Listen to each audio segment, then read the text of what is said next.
Hello, in this video we'll be looking at an overview of section 5.5. So we now know how to do double and triple integrals, and for double integrals we even shifted to polar coordinates. So now we're going to take that same idea with triple integrals and take it to different coordinate systems. In this case we'll take it to two other coordinate systems, the cylindrical coordinate and the spherical coordinates. Recall that our cylindrical coordinate system is very similar to the polar coordinate system, where x is equal to r cosine theta and y is equal to r sine theta, and then our z is just going to remain as the z component. And what we have here, instead of a cube in 3 dimensions, is we'll have a sector of a cylinder. So we can imagine the radial distances from the z-axis going outward horizontally, kind of like making a shadow on the xy plane. We're going to see polar coordinates. And so now your x, y, and your z will be transformed to r, theta, and z.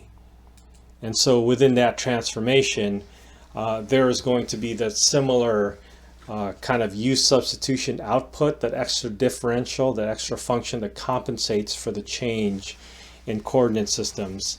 And that change in coordinate systems is going to be, just like polar coordinates, is going to be r. So the z doesn't change it. The x and the y going to r theta is really the only change that's happening, and we saw that in polar coordinates. And so in cylindrical coordinates we'll be dealing with that same thing. Now going into spherical coordinates is a little bit more complicated, because all your variables are going to change. If you remember the spherical coordinate transformations, we have x is equal to rho sine phi cosine theta, y is equal to rho sine phi sine theta, and z is equal to rho cosine phi. You can find the relationships between Cartesian coordinates and spherical coordinates, and you can also find the relationship between spherical coordinates and polar coordinates as well, by looking back at the old section that we did when we studied spherical coordinates. Now our volume element changes from a cube or a box to now not just a sector of a cylinder, but kind of a sector of a sphere. So all three of our variables are changing here all at once, and so we want to try to find some compensation in that change of variable. And that compensation in the change of variable, we'll see, we're not going to prove it here, but you can look at the textbook and you can see the proof of that. But the bottom line is that we're going to get a rho squared sine phi as our extra change in the variables. So again, like a u substitution where you have to compensate by taking that differential, this is similar to a differential.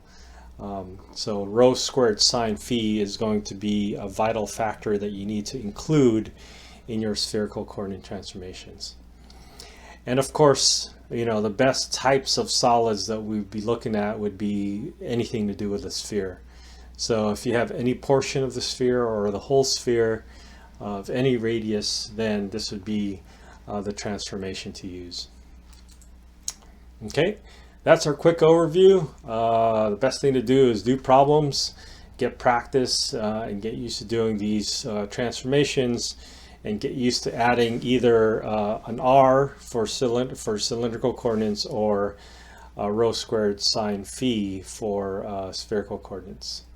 All right, good luck.